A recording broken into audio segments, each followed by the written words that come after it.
Welcome to Acton Unwind, an ongoing conversation on a free and virtuous society. I'm your host, Dan Huger. Eric Cohn is out this week.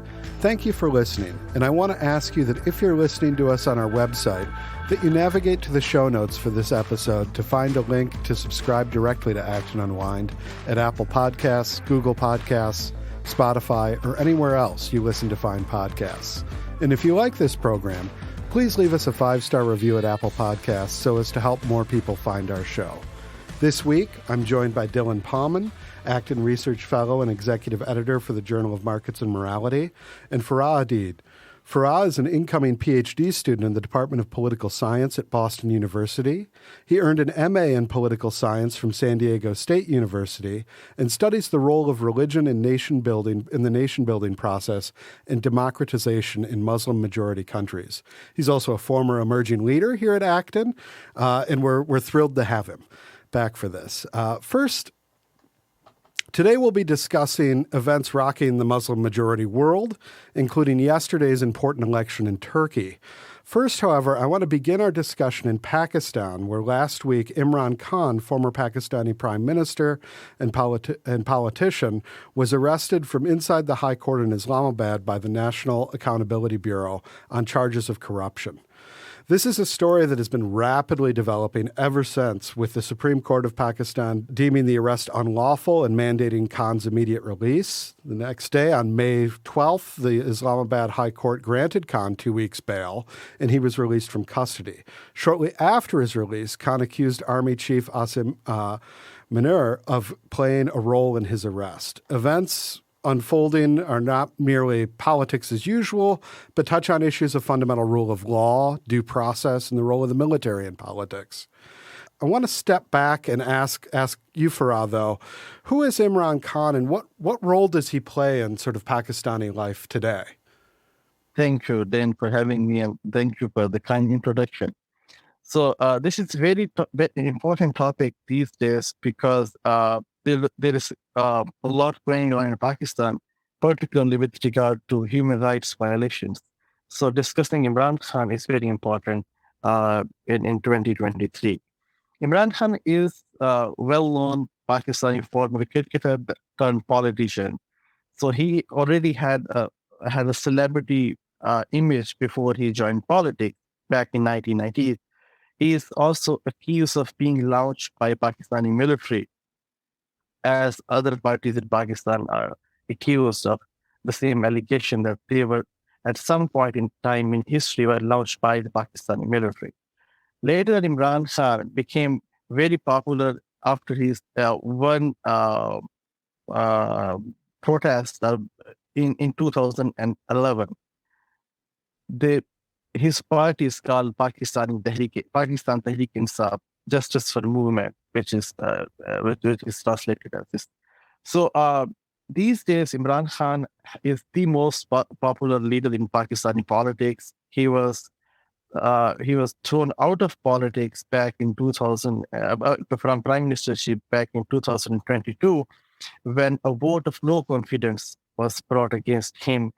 There were more than 10 political parties, and the collection of the opposition parties actually ousted him from the from the prime ministership. Right now, there is a debate going on, about the role of military in politics and the elections in Pakistan. Imran Khan, at the moment, wants elections to be held right away because he is the most popular politician in the country. And as we will discuss later on, the military and the opposition are not willing to hold elections and get Khan back to power. Okay, no, that's excellent, and to let our American audience know, the popularity of cricket is something in Pakistan that I don't think Americans can appreciate. It's sort of like baseball, basketball, and football all rolled into one.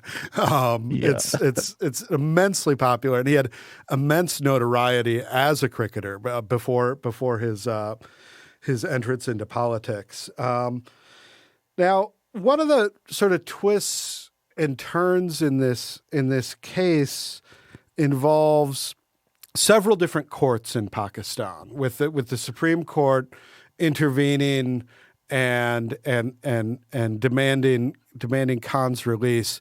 Now, in the United States, the way we understand this is we have various court bodies, appellate courts, and the Supreme Court rules over disputes. Is sort of the final arbiter when that's necessary.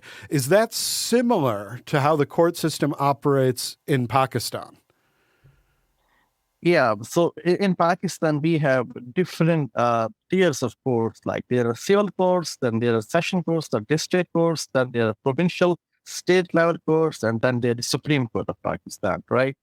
And but every person has the right to appeal against the decision of the lower courts.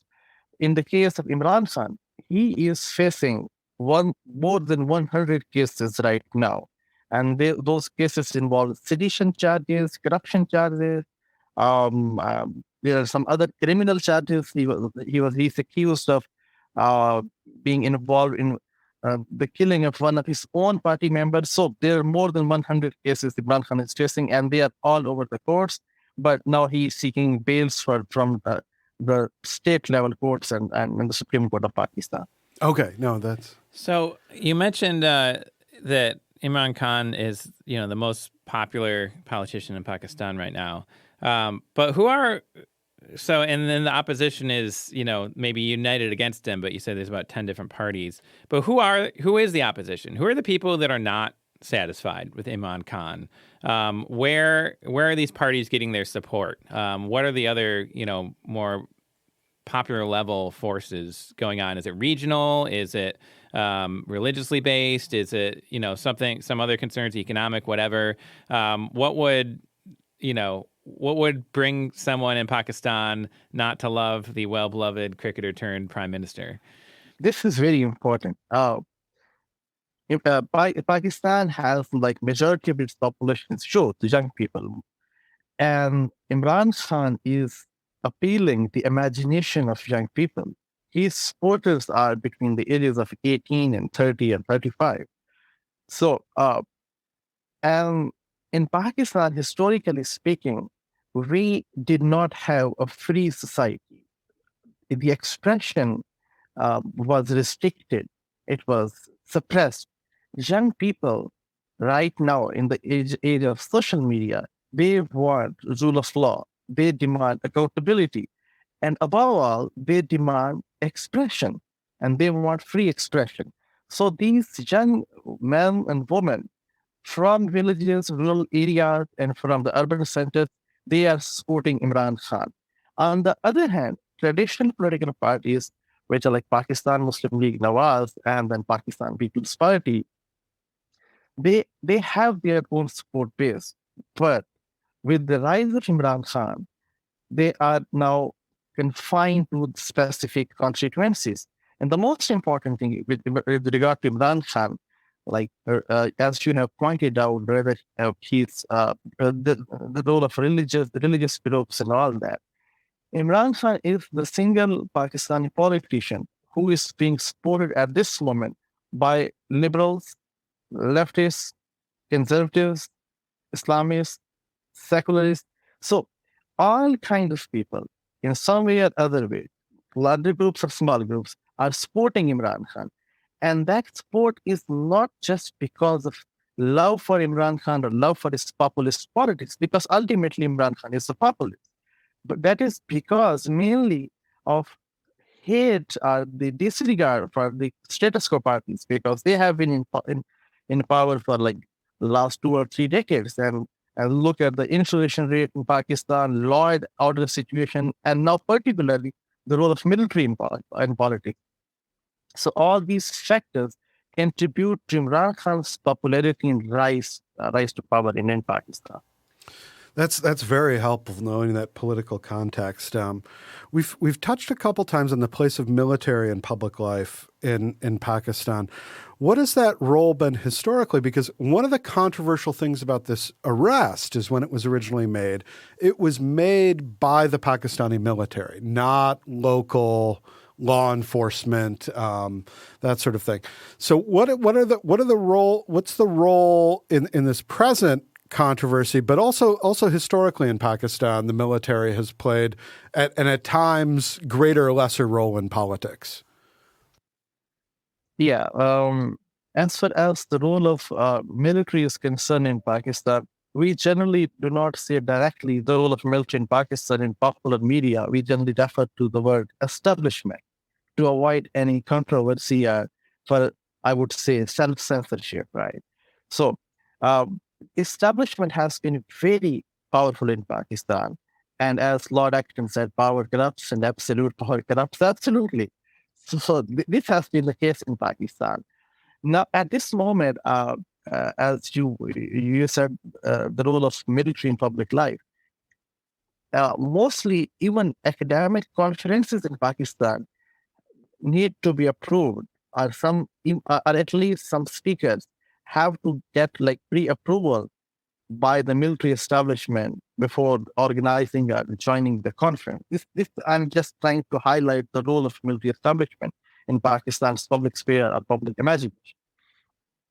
And as well as their role in politics is concerned, when Imran Khan was brought to power back in 2018, was not just because he was popular and he became Pakistan's prime minister. He had to got an approval from the military and this army chief of that time. And now at this moment, it doesn't matter, practically speaking, that Imran Khan is very popular. And if elections are held right now, he will become prime minister again. He cannot become prime minister if he does not get the approval of Pakistan's military establishment. So from these two examples, I'm trying to highlight that the military in Pakistan politics, like so many other developing countries, is still very powerful. Is still the main power player that determines who will lead the country, who will speak what, and in what ways. So yeah. So I'm curious if you could elaborate a little more. What is the military afraid of with Imran Khan? I mean, it's just as an outsider, my expectation would be that pretty much any Pakistani politician would have some pretty similar military interests. I mean, the big one being just protecting from the Indians, and then the historic dispute. That's why both countries have gigantic militaries in part, is because they not got along. And I'm sure there's other interests in the area, but I doubt. In fact, I'm pretty certain Imran Khan wasn't saying, hey, I love India and it's great. It seems like the military could count on any, Pakistani politician basically supporting whatever their agenda would be. But obviously that's not the case. So what is it that seems to bother them about him, or what, thinking more in terms of, because they have such a role in politics, think of them almost as like a political party. What are their interests? What is it?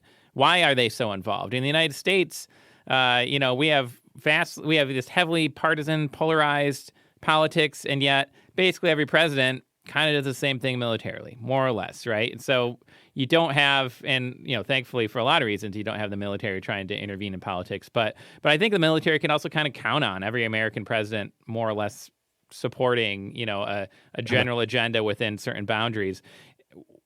What's different about Pakistan? Why would the military be so involved in politics? Why can't they just say, let people vote for whoever they vote for, and we're going to keep doing our thing? I think this question has two answers. One is very academic, that in the developing world, civil-military relations have been different from the way they exist in the developed world. And that is a different debate. But in the case of Pakistan and why they don't like Imran Khan any longer, and I think the answer lies in the fact that Imran Khan is an unconventional politician in Pakistan. He doesn't offer that kind of submissive, kind of unconditional submission that the military was used to getting from other politicians. There was a question of the extension. The previous army chief wanted an extension in his service for like 3 years. He already got 3 years extension, and there are reports that he wanted 3 years more from the prime minister. And then there were some other disputes between the prime minister and the army chief. Imran, who believes now that he got into power because of his popularity. So he was not that kind of submissive when he was holding the office. Um, until the military and the prime minister were of the view that they were on the same page on different issues, everything was fine. But when the military realized that Imran Khan is becoming kind of assertive, which the military in Pakistan, not just at personal level, institutionally does not like it. So that was the like, I would say, the kind of institutional fragile ego that led to this current chaos in Pakistan. So there have been in the aftermath of Imran Khan's arrests ongoing protests throughout Pakistan. How do you see this playing out? How does this bode for the future of Pakistan? On the one sense, you have people taking to the streets, which is healthy in some senses for civil society. To people have a right to protest, free expression, but it's also concerning that such protests would have to take place in the first place.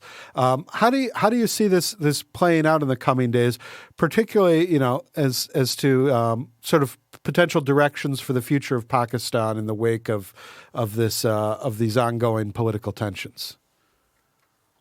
So, as a matter of fact, all these repressive regimes across the Muslim majority world, they sooner or later they have to experience all of this. For example, recently we saw protests in Iran, and that we were seeing something in the Middle East, like Egypt and all those countries. So Pakistan is no exception in this regard. And the second thing, I do not think that these protests will lead to fix the institutional imbalance in Pakistan. I don't think so it is going to happen, because at this moment, these protests are reactionary in nature. They do not have a clear vision that what do they want except Imran Khan back to power. So there is no defined vision or political vision or political plan to be implemented in the long run. So I do not see a big change with regard to institutional civil-military relations imbalance in Pakistan. However, I can see that it is first time in the history of Pakistan that the military establishment has been exposed so badly that it almost lost all of its credibility. Before that, military chose to claim monopoly over the nationalistic discourse. Like they were the defenders of Pakistani ideology, which is like they think is Islam, and then they were also the ones who would decide who is loyal to Pakistan and who is not. So these fundamental questions have been challenged now. It's so much so that the Pakistani military's media wing, ISPR, they do not now even post their tweets on Twitter because of the public reaction. Technically, they are not trained as military generals to face the public reaction or criticism. So they just avoid it. So things are changing, but in the long run, I do not see a huge change in institutional setting in Pakistan. Excellent. Let's shift now from South Asia to the Near East, and another sort of developing story in another part of the Muslim majority world.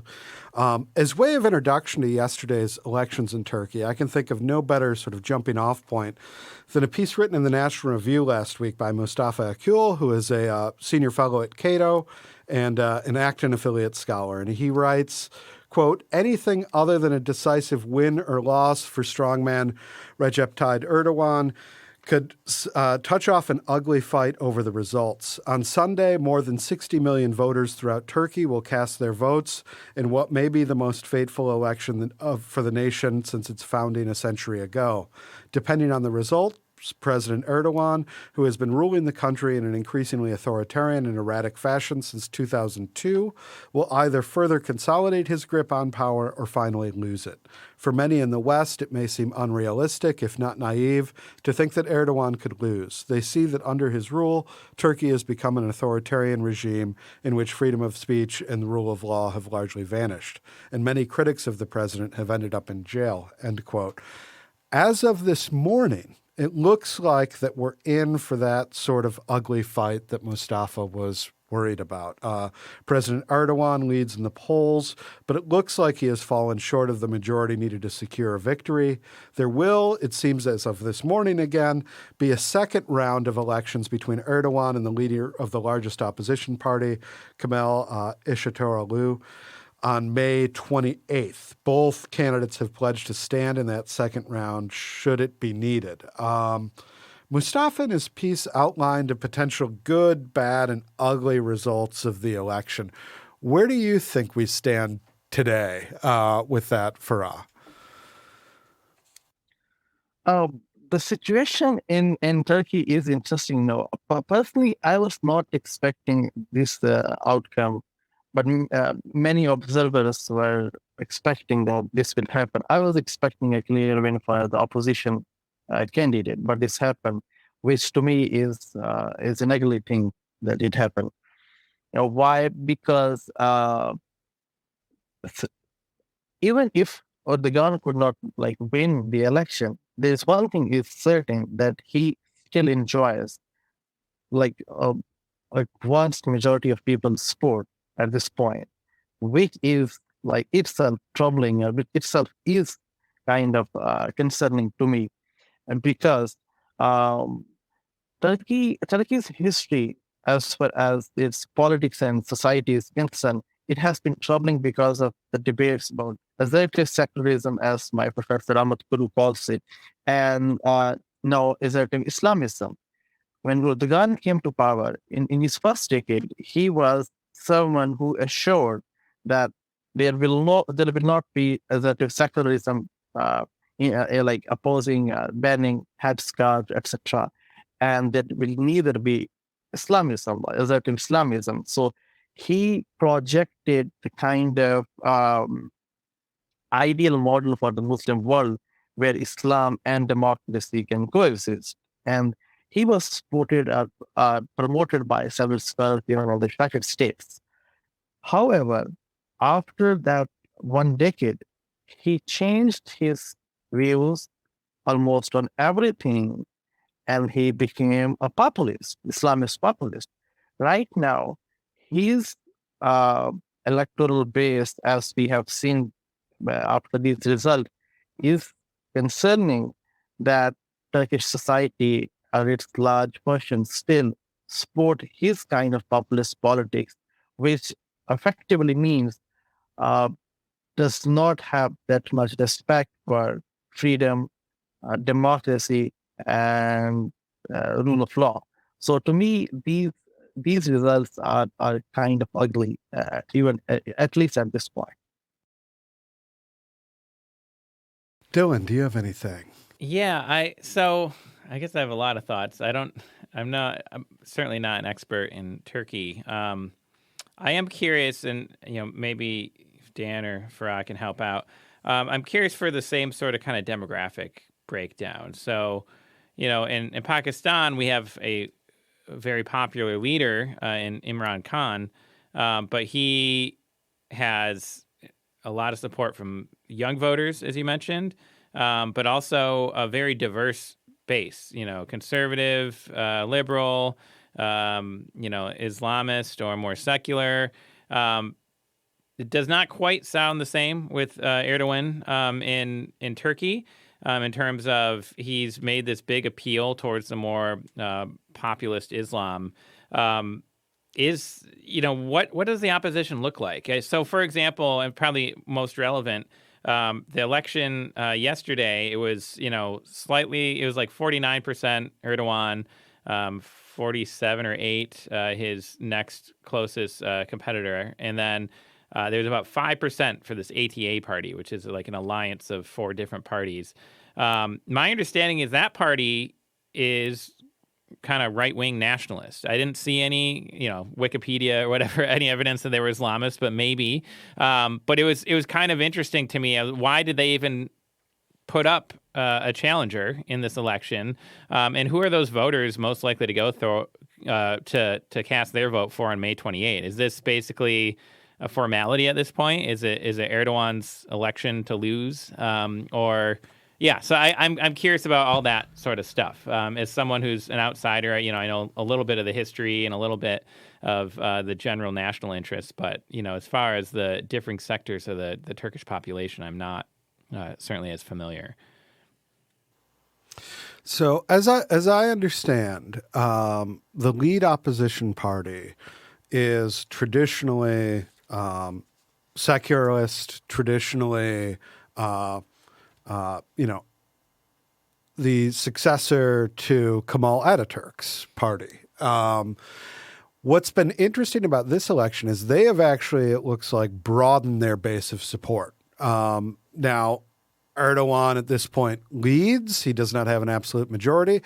But it should also be noted that the lead opposition party, made substantial gains across different sectors of Turkish society. Oftentimes, when you see these electoral maps in Turkey in the past, you see this party performing well in the western part of the country, particularly the coastal regions near Greece. Here you had also, in this latest election, substantial support in the eastern part of the country and also around Ankara. And this is sort of new. So while the minor parties I'm not as keyed up upon, what the main opposition party has done is successfully broaden its appeal, even though they came up short in this round. Farah, do you have any perspective on this? Yeah, I agree with Dane. Because in Turkey right now, the bigger political debate is that their democracy is under attack. And those who are in opposition right now, they want to protect the kind of democracy they believe should be in Turkey. So this is the basic idea which actually brought opposition parties together, and there also exist differences among the opposition political parties. And Dylan's questions about like his reference about Pakistan. But in Pakistan, the situation is a little bit different because of the role of military. It is military that has to decide who should be in opposition, and there are certain political parties, even Islamist groups, that are created, funded, sustained by the military, and choose against the civilian governments when and as needed. For example, recently, Tehreek Labbaik Ya Rasulullah, that is a right-wing Islamist group in Pakistan that claims to protect the honor of Prophet. The group is allegedly controlled by the Pakistani military and used against those who the military need to fix them, right? So there are less, apart from some mainstream political parties, there are less independent political forces in Pakistan. They are more controlled by the powerful military establishment, and their position is determined by the position of the military. But in the case of Turkey, that is very interesting, and this is the difference, and this is a very important difference, that the opposition has clear ideological lines at this point, that they want to oppose the forces of authoritarianism, because right now, Turkey has become what we call a competitive authoritarian regime, where institutions are no longer independent and they're serving the interests of one democratically elected dictator, Erdogan. So this is the difference, but I mostly agree with Dane as he has pointed out the electoral dynamics and politics in Turkey. I'm curious also in both contexts, as we've mentioned and touched on, the role of religion, Islam in particular, very in some ways very different ways in both countries. But what about religious leaders? Are they, we have, for better and worse, in the United States, a tradition of, preachers endorsing candidates or, even having prayer meetings and that sort of thing. Is this the sort of thing that are there big public, appeals and statements coming from, imams and others within the country? Or is it more something that is just, is it something that, everybody maybe has religious motivations, but the actual religious leaders are, taking a step back? Obviously neither country is Iran, right? There's a whole spectrum of how that could go. But I'm curious what variety or what sort of interests are at play there.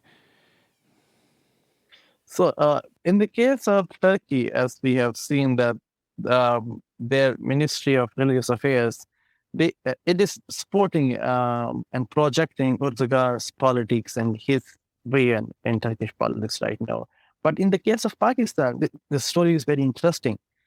In Pakistan, um, Imran Khan had to face, despite his populism, he had to face issues at different fronts. For example, the challenge from Islamists, how to cope with Islamists, because military would have easily used the Islamist card against him.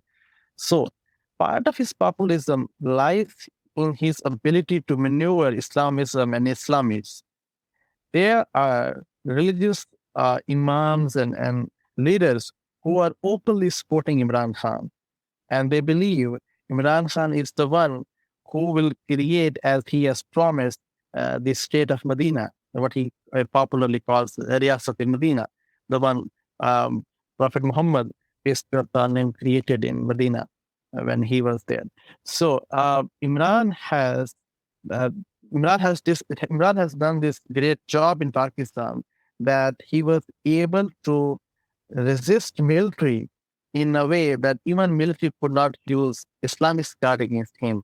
He has support of religious segments in Pakistan. However, all this being done, when recently he escaped assassination attempt, but he got injured. That was the person who wanted to kill him. When authorities released a video, the person claimed that he wanted to kill Imran Khan because of his um, disrespect for Prophet, and that was kind of a blasphemy case against Imran Khan.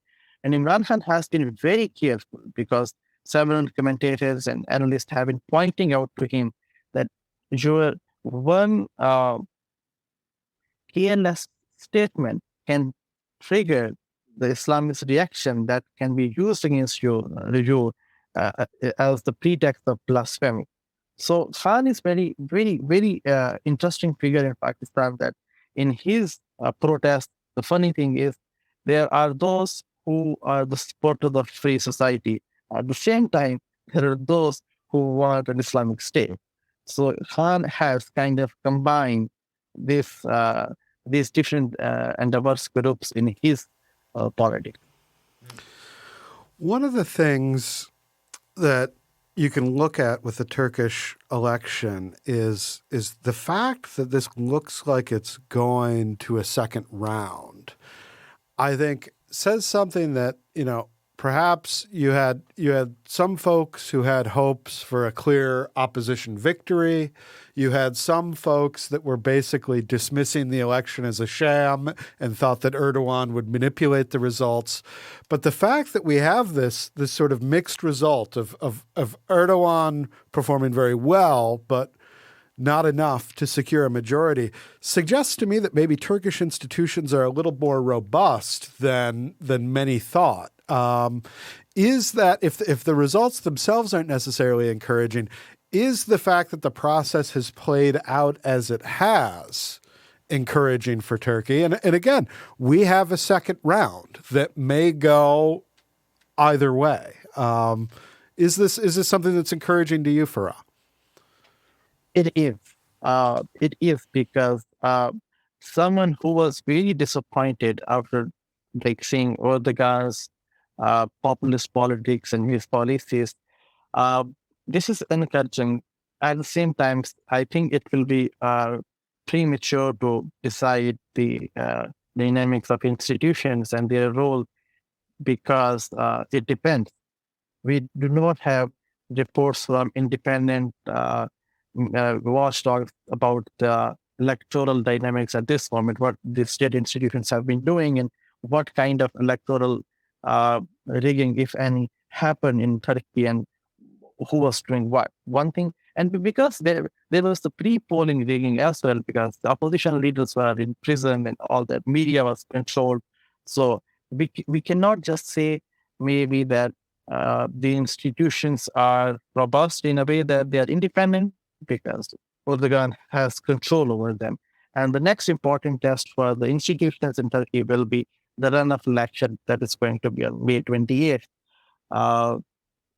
Because what if this margin is like, it's a very low margin between the two candidates? What if the institutional maneuvering unfolds in a way that it favors Erdogan and he becomes president again? That will not be encouraging for me, and not for the many like-minded Muslims and many Turks after the election. So I want to close with sort of a broader question. And we've talked about how dynamics in Turkey and in Pakistan are different in regard to the role that Islam plays in public life and the role that Islamist parties play. Is there a way forward, you think, for a constructive, democratic, Islamic perspective that can be brought to politics, that supports democracy, that supports rule of law, that supports human rights? And are there any examples in the world that you look to that inspire you, where you see that's happening? I would mention 2 points. One, I just did an essay for religion and liberty online, and that will get published, I think, May 25th. So Yeah. I addressed this question in my essay. Wonderful. And second, the Erdogan's party, Justice and Development Party, was a role model for the Muslim world 1 decade ago. It was a role model. We all were projecting that Erdogan's politics, that he combines Islamic principles and democratic principles in a way that give us a vision for a Muslim democracy. However, as I pointed out, Lord Acton's idea that power corrupts and power corrupts absolutely, this happened with Erdogan, that when he assumed all power himself and he made himself the center of power, that is what happened. Other than that, there can be like a robust Muslim democracy, but the condition is that there has to be a robust mass movement with a vision. Because if people do not own a political system or its value, there is no public ownership of the system, then anytime any powerful individual or powerful institution will intervene and assume monopoly over the power.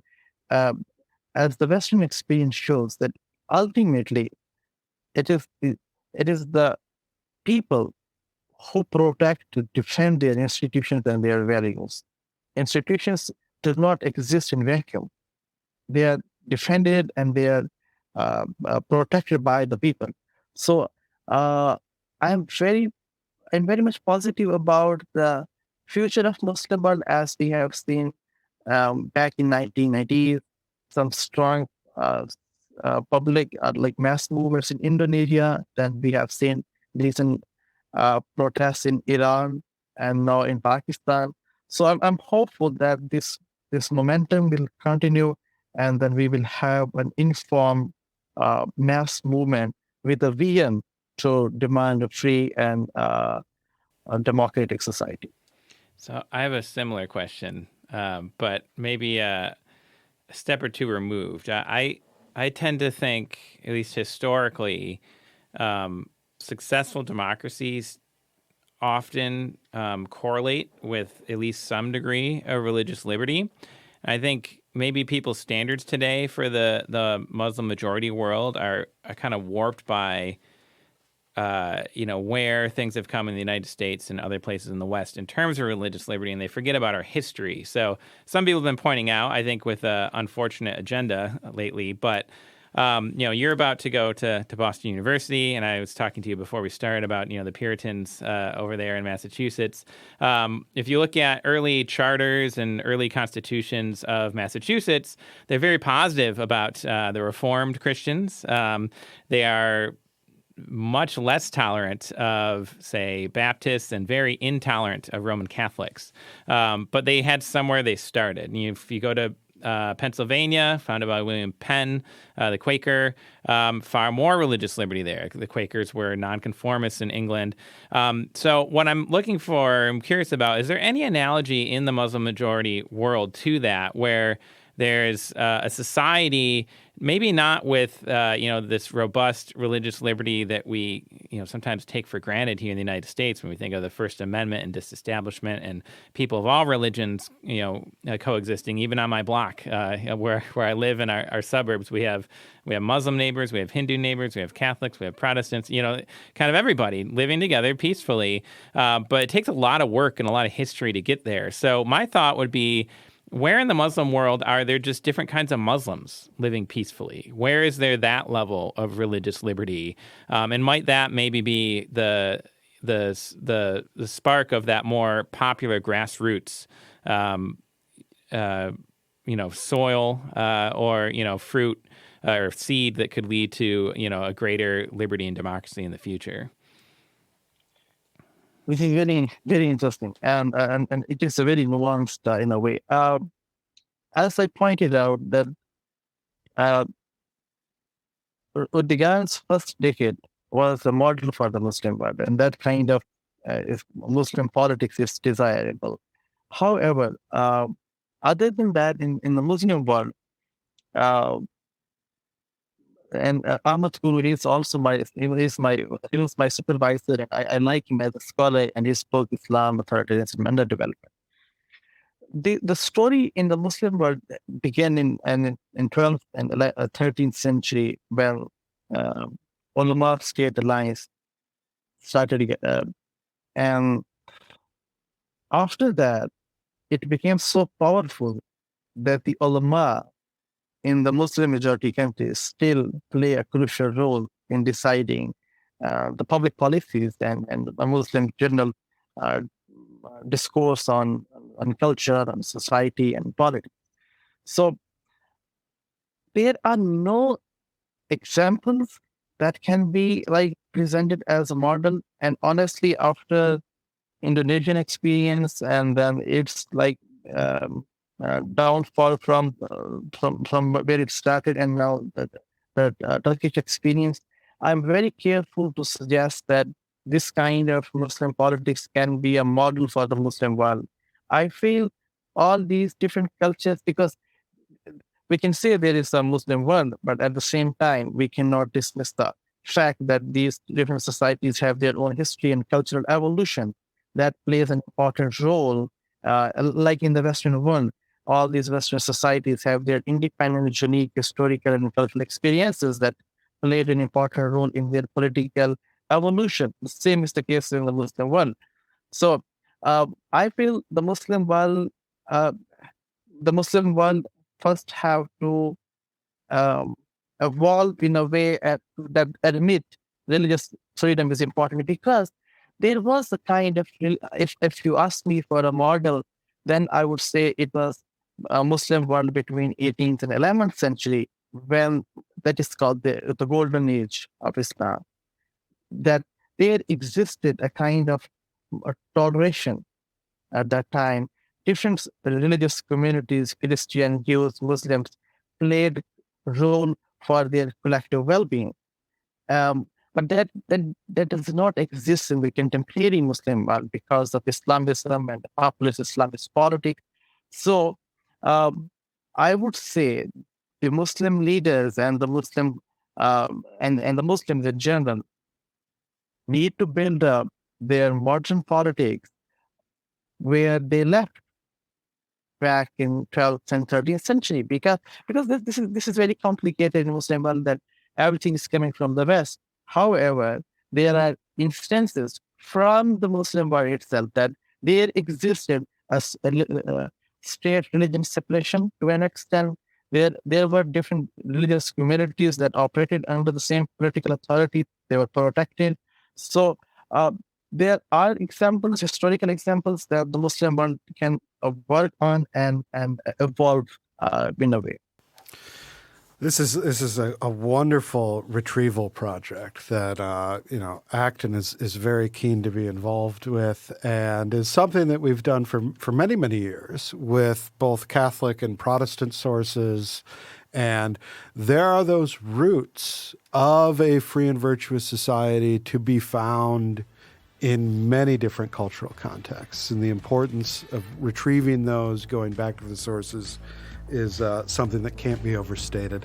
Let's call it a wrap here. Thank you for listening to Acton Unwind. If you're listening to this podcast on our website, please look into the show notes for a link where you can subscribe directly to Acton Unwind, or just search Acton Unwind on your favorite podcast app. You can also rate and review us on Apple Podcasts, 5-star reviews only, so that more people can find the program. Thanks to Dylan. Thanks to Farah. For the Acton Institute, I'm Dan Huger. We'll see you next week.